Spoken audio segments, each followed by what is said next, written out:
Bien, vous êtes bien installés? Vous ne regrettez pas d'être là? Très bien. De quoi parle-t-on? Les paroles de Jésus-Christ.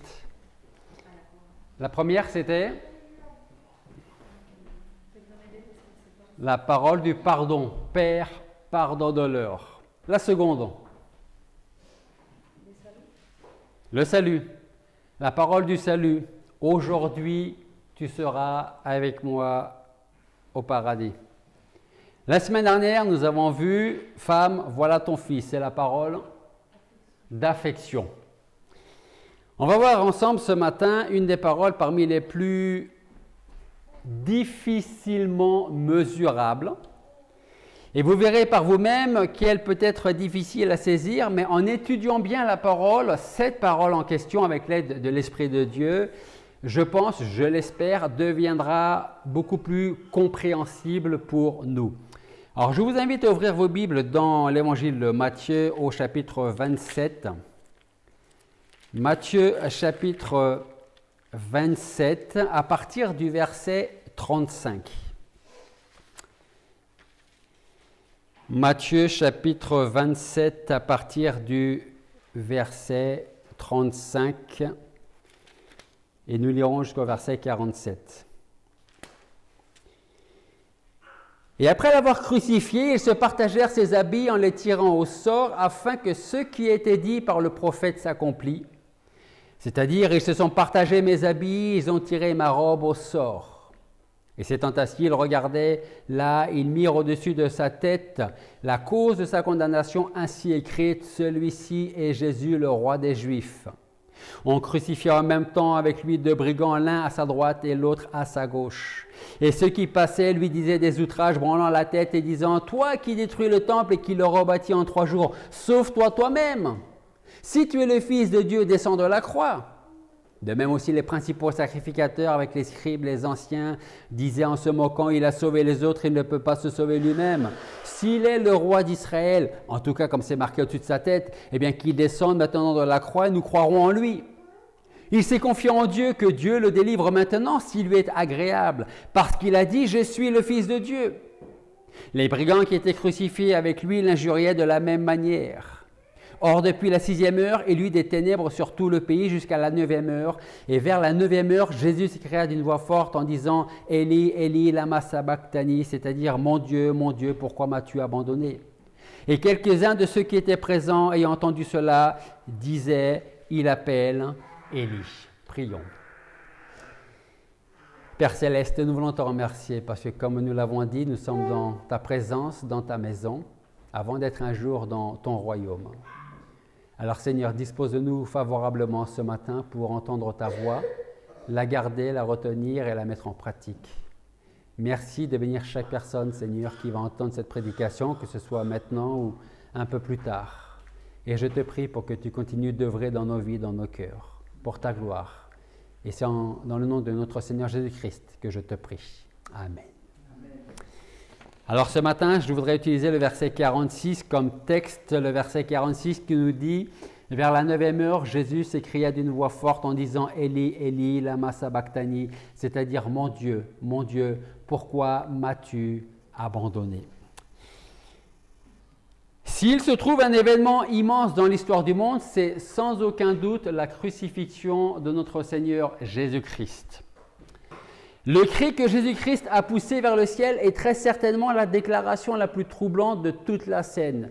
Imaginez, à partir du moment où Jésus-Christ va dans le jardin de Gethsémani, lorsqu'il prie, que sa sueur se transforme en sang, qu'il est arrêté, qu'il est faussement jugé, on l'accuse de choses dont il n'est pas responsable. Autrement dit, ses accusateurs n'avaient aucune vraie raison non seulement de l'arrêter et bien sûr encore moins de le faire mourir. Il passe devant plusieurs personnes, ses amis, ses proches, ses apôtres s'éloignent de lui pour qu'on ne les reconnaisse pas comme étant les amis, les apôtres, les disciples de Jésus-Christ. Il est flagellé, il est crucifié sur la croix et il va dire plusieurs choses qu'on a déjà vues, qu'on va voir ce matin et Dieu voulant plus tard. Mais en tout cas, il y a ce verset 46. Jésus s'écria d'une voix forte en disant « Eli, Eli, lama sabachthani », c'est-à-dire « Mon Dieu, pourquoi m'as-tu abandonné ?» Il y a quelqu'un qui, un jour, était à l'église, il y a très longtemps de ça, et qui nous a quand même dit « Oui, Christ, effectivement, a souffert sur la croix. Il était maltraité. » Mais ce n'était pas le seul, il y en a eu d'autres. Et d'autres qui ont eu certainement une mort plus atroce que Jésus-Christ. Si vous êtes chrétien et que vous dites « il y a eu pire comme mort », c'est que vous n'avez pas tout saisi, en tout cas ce qu'il y a dans la parole de Dieu. Vous n'avez pas saisi les paroles de Jésus quand il dit « Mon Dieu, pourquoi m'as-tu abandonné ?» Alors, le fait qu'un innocent soit condamné, qu'un juste soit persécuté, qu'un bienfaiteur soit mis à mort, ça, ce n'est pas nouveau dans l'histoire de l'humanité. Il y en a eu, il y en a, et très certainement, il y en aura encore. Mais celui qui est cloué sur la croix n'est pas un homme ordinaire. Ce n'était pas un homme comme moi ou comme vous. Celui qui était cloué sur la croix n'était autre que le Fils de Dieu, c'était Dieu lui-même. C'est lui qui réunit en son être toutes les perfections. Il est parfait, sans péché. Et pourtant, on l'accuse faussement et on le fait mourir.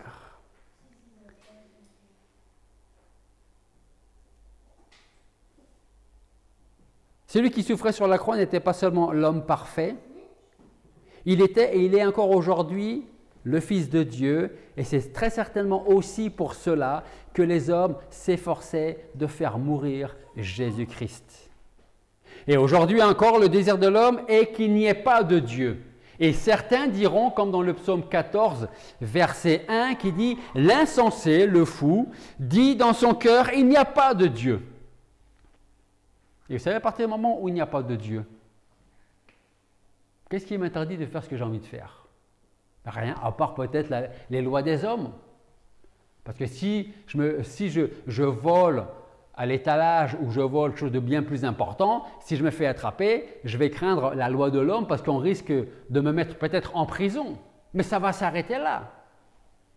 Dans mon cœur, Dieu n'existe pas. Et celui qui dit ça, dit, comme ça je n'ai pas de compte à rendre. Je fais ce que je veux. Le principal, vous savez ce que c'est? C'est de ne pas se faire attraper. Hein? Mais le verset 1 du psaume 14 continue. Donc l'insensé dit en son cœur, il n'y a pas de Dieu. Et le psalmiste continue et dit, ils se sont corrompus et ils ont commis des actions abominables, il n'y a personne qui fasse le bien. Pourquoi les gens font des choses abominables? Pourquoi est-ce qu'il n'y a personne qui fasse le bien? Parce que dans leur cœur, ils disent, Dieu n'existe pas. Donc, je peux faire des choses abominables. Ça va peut-être déranger quelques personnes, mais moi, ça ne me dérange pas et j'aurai de compte à rendre à personne tant que je ne me fais pas, en tout cas, arrêter. Tant que je ne me fais pas prendre. Pourtant, ce qui est étrange, c'est que le Dieu qui s'est incarné accepte d'être traité de la sorte par ses ennemis. Et plus encore étrange est le fait que Dieu qui trouve tout son plaisir en Jésus-Christ, comme on peut le lire en Matthieu 3,17. Matthieu 3,17, c'est Dieu lui-même qui parle. Et qu'est-ce qu'il dit en Matthieu 3,17? Il dit « Celui-ci est mon Fils bien-aimé en qui j'ai pris toute mon affection ou tout mon bon plaisir. »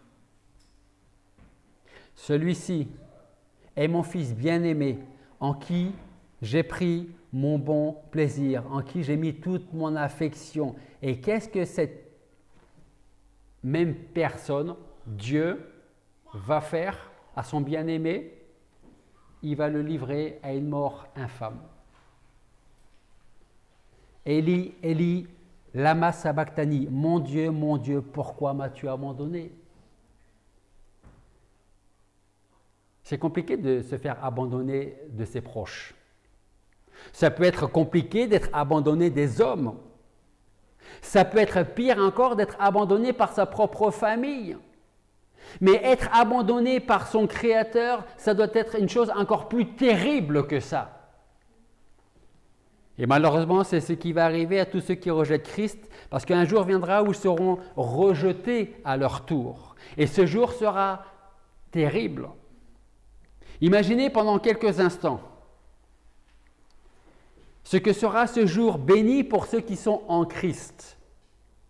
Et combien terrible pour ceux qui n'auront pas Jésus-Christ dans leur vie comme leur Seigneur et Sauveur. Pensez à ce jour qui, un jour, arrivera, ça c'est sûr. Et je veux croire que tout le monde ici croit que Dieu existe. Donc je m'adresse à ceux qui vont nous regarder peut-être et qui vont se dire peut-être moi je ne crois pas en Dieu. Alors que vous croyez en Dieu ou pas, ça ne change rien à ce que je vais dire maintenant, à cette vérité, c'est que ce jour où le Seigneur va revenir arrive bientôt. Imaginez durant quelques instants ce jour. Prenez ce jour où le temps va s'arrêter. La trompette va retentir. Tous les hommes et toutes les femmes vont être rassemblés, les vivants et les morts. Les morts seront ressuscités pour comparaître devant le trône blanc. Il se trouvera en ce jour une foule consternée et anxieuse qui se pressera dans les rues. Toutes les activités de ce monde seront terminées. Plus d'opérations commerciales, plus rien, plus de négoces. On va tous abandonner son travail, son foyer, tout. Chacun sera dans l'attente et sentira que le grand jour de l'échéance est enfin arrivé et qu'il va falloir rendre des comptes avant de rentrer dans l'éternité. Et celui qui, comme dans le psaume 14.1 dit « Dieu n'existe pas, il n'y a pas de Dieu », il sera dans l'obligation de dire « Dieu existe ». Un silence régnera de toutes parts en ce jour-là. Pas un son, pas une voix ne se fera entendre. Toute langue sera muette et tous les cœurs seront défaillants. Et soudain, une grande nuée descendra du ciel et au-dessus sera assis le Fils de Dieu, Jésus-Christ. Tout œil le verra. Des voix s'élèveront pour se faire entendre. Mais à ces cris de joie, bientôt se feront entendre d'autres cris, des sanglots, des lamentations de ceux qui auront méprisé et rejeté Jésus-Christ. La question c'est, qu'en sera-t-il de vous en ce jour-là ? Quels seront les cris que vous allez pousser à cette heure-là précise? Des cris de joie ou des cris de terreur? Serez-vous abandonné de Dieu ou serez-vous avec Dieu?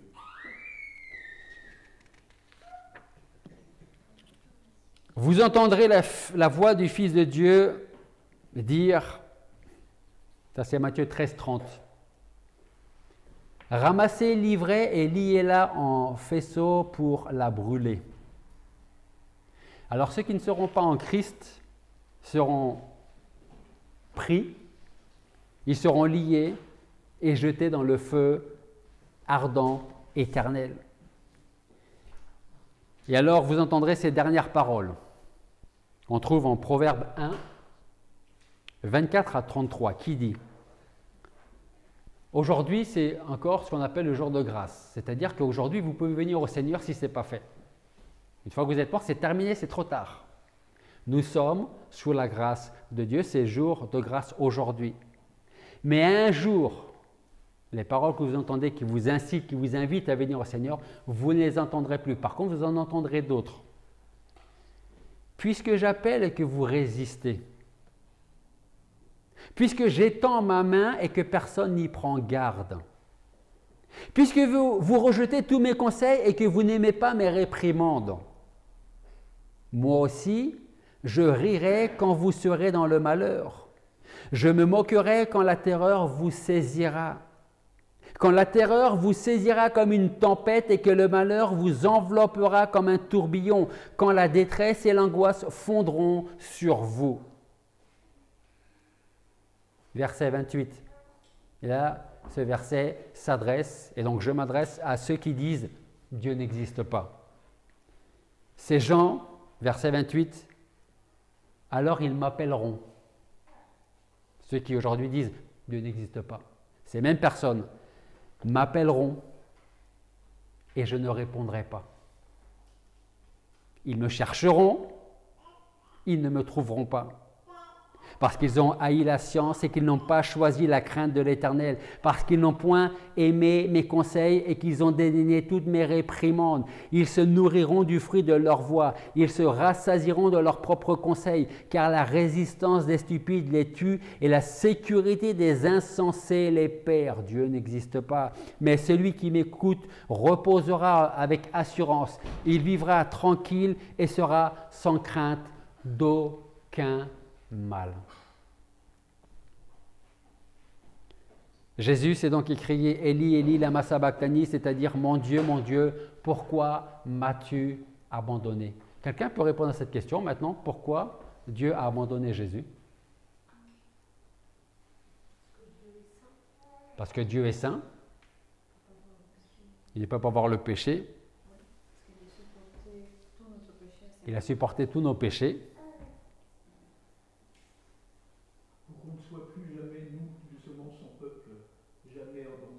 Pour qu'on ne soit plus jamais abandonné. Mon Dieu, pourquoi m'as-tu abandonné? Pourquoi Jésus s'est-il écrié cela à voix forte? Il n'a même pas pensé. Il aurait pu le penser, ça aurait été suffisant, ça aurait été la même valeur. Il a crié. Ce que nous pouvons dire avec certitude, c'est que celui qui pend sur la croix de Golgotha est de toute éternité l'objet de l'amour de Dieu, depuis toujours. Il est l'objet de l'amour de Dieu. La joie de Christ consistait à regarder le visage de son Père avec qui il partageait la gloire avant la fondation du monde. Donc essayez de prendre ça dans votre esprit. Dieu le Père, Dieu le Fils et Dieu le Saint-Esprit, ils sont tous unis. Dieu le Père est là avec Dieu le Fils. Ils sont en communion ininterrompue, ensemble, tous les trois. Et quand vous avez des gens qui vous disent la mort de Christ, il y en a d'autres qui sont morts et c'était plus tragique que ça. Ces gens-là n'ont rien compris au sacrifice de Jésus-Christ. Ce n'est pas possible. Jésus n'a pas vécu un seul instant, une seule minute en dehors de la présence constante de son Père. Quand il était dans son règne, même quand il était ici-bas sur la terre. Toujours, et ils étaient en communion l'un avec l'autre. Toujours. Voilà peut-être pourquoi nous pouvons avoir du mal à imaginer ce que pouvait représenter pour Jésus l'abandon de son Père. En fait, ces paroles de Christ marquent le sommet de ses souffrances. Les soldats se sont terriblement moqués de lui. Ils l'ont couronné d'une couronne d'épines. Ils l'ont frappé, ils l'ont fouetté. Ils ont même été jusqu'à lui cracher au visage. Mais ils ne se sont pas arrêtés là. Ils l'ont dépouillé de ses vêtements, ils l'ont humilié en public. Pourtant, il a tout enduré en silence. Ils lui ont percé les mains, ils lui ont percé les pieds. Et là encore, Christ a enduré la croix et méprisé l'ignominie. Ésaïe nous dit que Jésus n'a jamais ouvert la bouche contre tout ça pour se plaindre. Père, pardonne-leur parce qu'ils ne savent pas ce qu'ils font.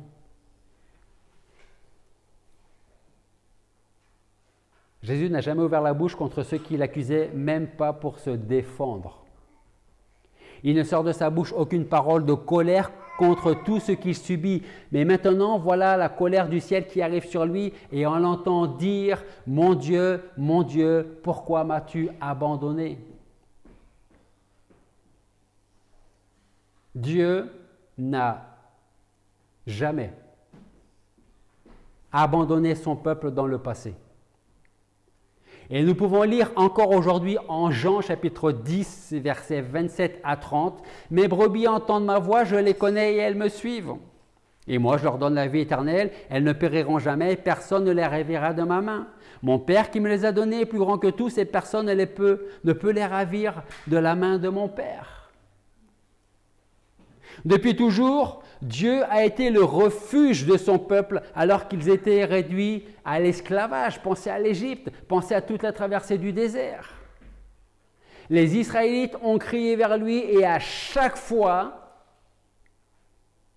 Dieu les a entendus et Dieu a répondu. Lorsque les 3 jeunes Hébreux ont été précipités dans la fournaise ardente, dans la fosse aux lions, le Seigneur lui-même était encore là avec eux.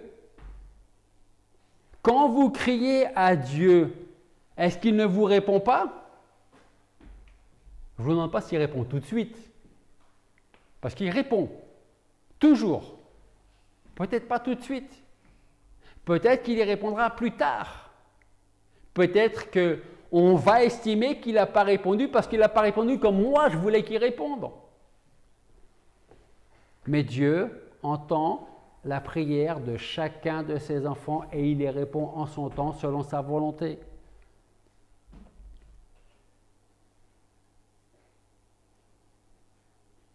Mais là, depuis la croix, monte vers le ciel un cri d'agonie comme on n'a jamais entendu. Même les cris qui sortaient d'Égypte n'étaient rien comparés à ceux de Christ. Et vous savez ce qui est pire encore? C'est que Christ ne reçoit aucune réponse de la part de Dieu, son Père. Rien. Mon Père, pourquoi m'as-tu abandonné? Il n'y a aucune réponse. Rien. Il se trouve autour de Christ des ennemis qui l'entourent, qui le harcèlent sans cesse, mais lui, il n'obtient aucune réponse, aucune délivrance. On peut dire qu'il est seul au monde, seul dans tout l'univers. Personne ne se trouve à ses côtés pour le réconforter. Et vous savez pourquoi? Parce que Dieu l'a abandonné. Mon Dieu, pourquoi m'as-tu abandonné? Silence, rien, même pas de réponse. Même pas parce que tu as pris les péchés sur tes épaules et je ne peux pas voir le péché donc je ne peux pas te voir. Même pas ça, rien. Jésus avait commencé à prier en disant « Père, pardonne-leur parce qu'ils ne savent pas ce qu'ils font ». Ça, on voit la compassion du Seigneur. Puis il continue en disant « Je te le dis en vérité, aujourd'hui tu seras avec moi dans le paradis ». Ça, c'est la grâce de Dieu envers les pécheurs. Puis il se tourne vers Marie et lui dit « Femme, voilà ton fils », la compassion. Mais à présent, lorsqu'il ouvre la bouche, c'est pour pousser ce cri qui pourrait nous faire peur « Mon Dieu, pourquoi m'as-tu abandonné ?» David disait dans le psaume 37, verset 25, David disait « J'ai été jeune, je suis devenu vieux, mais je n'ai point vu le juste abandonné, ni sa postérité mendiant son pain. Je n'ai jamais vu le juste abandonné. » Est-ce que Christ n'était pas le juste?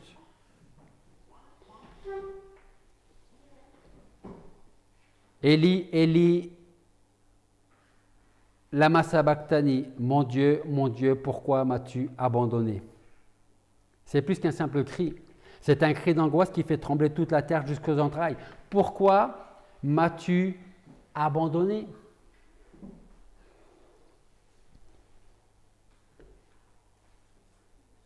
Pour que chacun d'entre nous ici, nous ne soyons jamais abandonnés. Qu'on fasse partie du peuple de Dieu, ses enfants, pas toujours obéissants, qui parfois méritent une bonne... Et pourtant Dieu a compassion de nous. On peut difficilement mesurer ces 4 mots. Pourquoi m'as-tu abandonné? Parce qu'ils expriment un vrai malheur et un véritable mystère.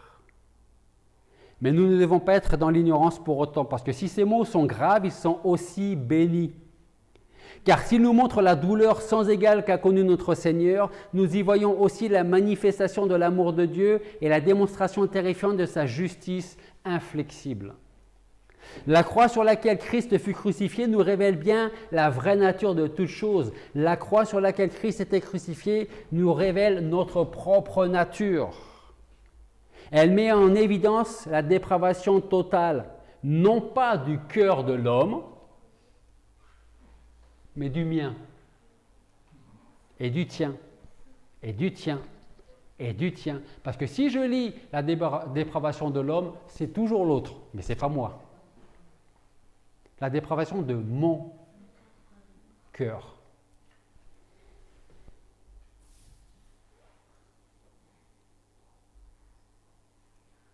Elle nous révèle aussi la perfection ou les perfections de la nature de Dieu. son ineffable sainteté, sa justice, sa colère terrifiante, mais aussi sa grâce incomparable.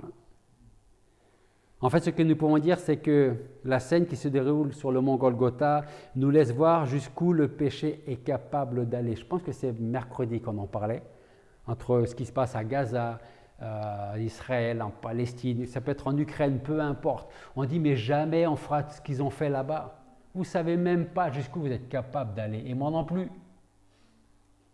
Et si nous, aujourd'hui, on est susceptible de dire que jamais moi je ferai ça, c'est parce que le Seigneur nous en a gardé. Mais le cœur de l'homme est ce qu'il est.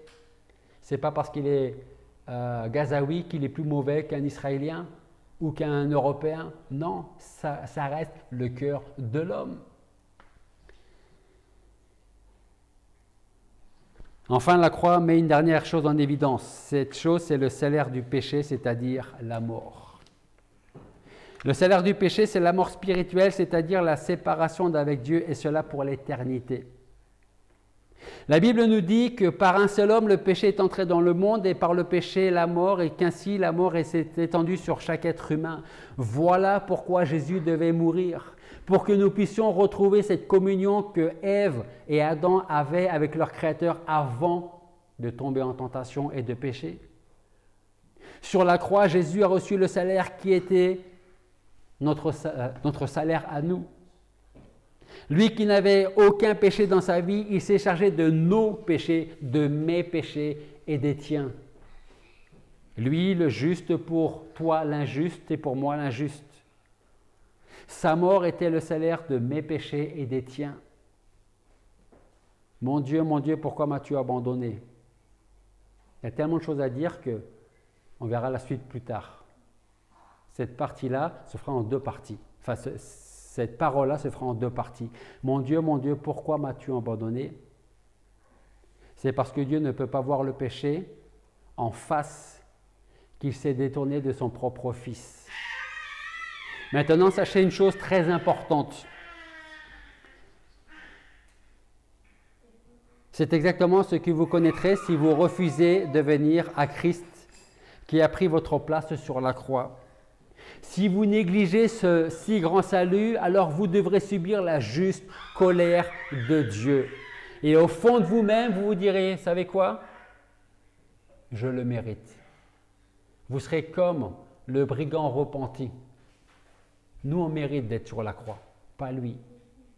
Et quand ce jour va arriver, au fond de vous-même, vous serez obligé, même si vous ne le dites à personne, vous serez obligé de dire en vous-même, je mérite.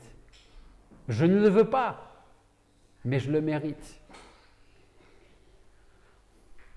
Maintenant, si vous êtes en Christ ce matin, si vous pouvez dire avec une ferme assurance que Jésus-Christ est votre souverain sacrificateur, qu'il est votre Seigneur et Sauveur, alors souvenez-vous bien de ce que le Seigneur a subi pour vous, pour toi. Confions-nous, confie-toi en lui, car il prend soin de ceux qui lui appartiennent. Confie-toi en l'Éternel et pratique le bien. Habite le pays, repais-toi de fidélité. Fais tes délices de l'Éternel et il te donnera les demandes de ton cœur. Il y a des choses qu'on voudrait changer dans notre vie. Il y a des choses qu'on aimerait avoir dans notre vie. Il y a des choses qu'on ne voudrait plus avoir dans notre vie. Il n'y a pas de secret. Ou plutôt, s'il y en a un, il y a une des réponses là. Fais de l'Éternel tes délices et il te donnera ce que ton cœur désire. Mais tant que tu mets l'Éternel de côté, ne t'attends pas à recevoir ce que tu ne mérites pas de toute manière. Tant que tu laisses le Seigneur de côté, tu ne seras jamais béni. La semaine dernière, durant l'étude, rappelez-vous, j'ai fait une petite aparté sur les dîmes et les offrandes. Il y en a qui prêchent l'évangile de prospérité. Vous donnez beaucoup d'argent à l'église, Dieu va vous en donner encore plus. Ça, Dieu ne l'a jamais dit, jamais promis là-dedans. On est d'accord. Par contre, une chose est certaine.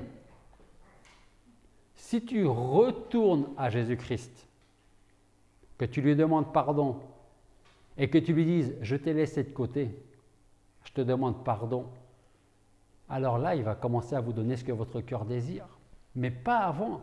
Vous ne pouvez pas avoir, comme on dit, excusez-moi d'expression, mais le beurre et l'argent du beurre, ce n'est pas possible. Vous ne pouvez pas venir vers le Seigneur Jésus-Christ que quand vous avez besoin de lui. Parce que vous savez ce qui va arriver?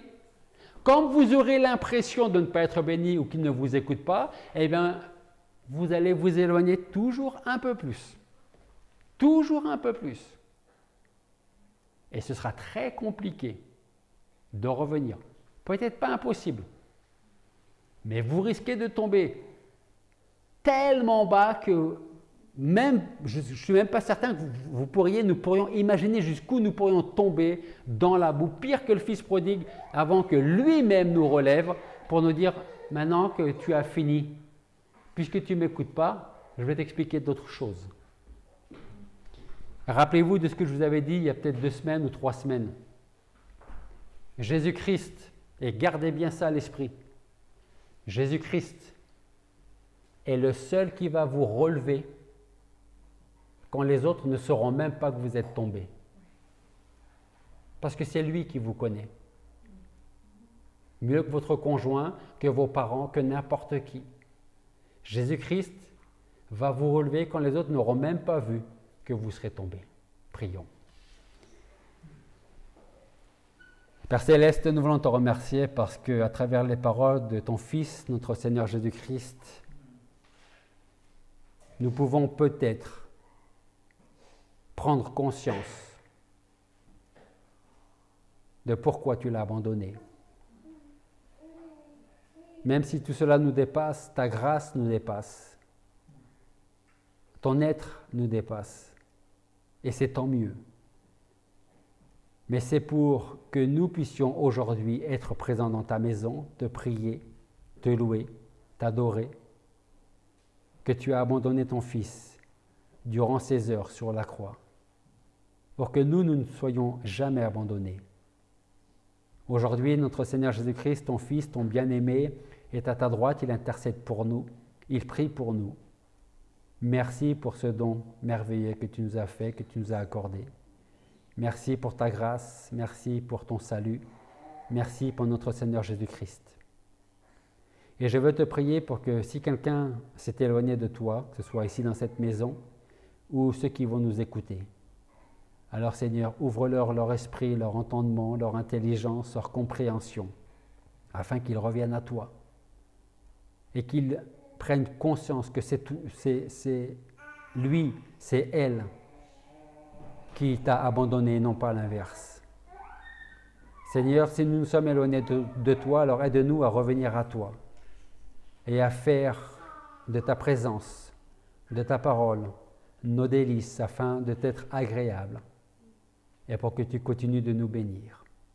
Merci pour ce que tu fais pour nous chaque jour, ce que tu feras encore. Et c'est en ton nom que nous te prions. Amen. Amen.